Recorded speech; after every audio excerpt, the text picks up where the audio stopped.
सुखता नस त पिया द तनी रस न त जाम हो जाई।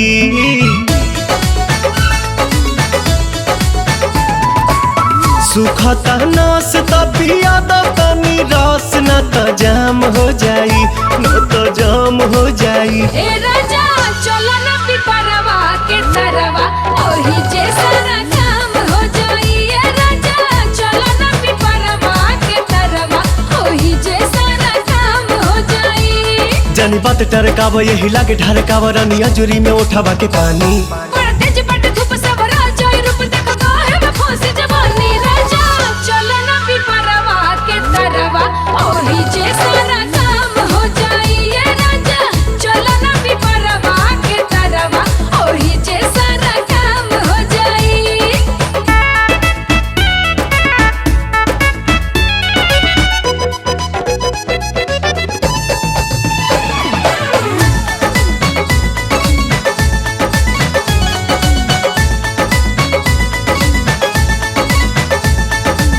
ओढ़ा के ओढ़निया तू काटे दना चनिया, तुहरो के आई मजा आए हो मोरे धनिया।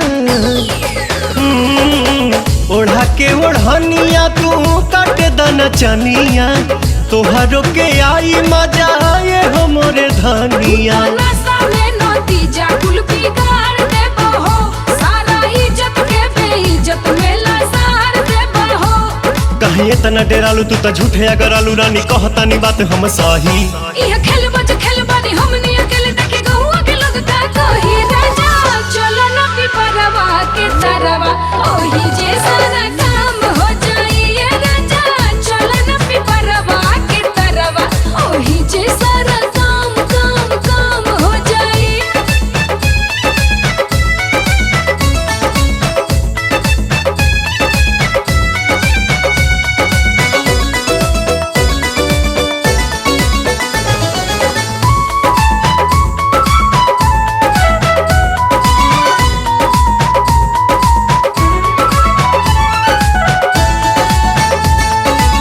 गाल धके मस कब तबे जाके घस कब, सपना में देखल चीज सोझावा से चस कब।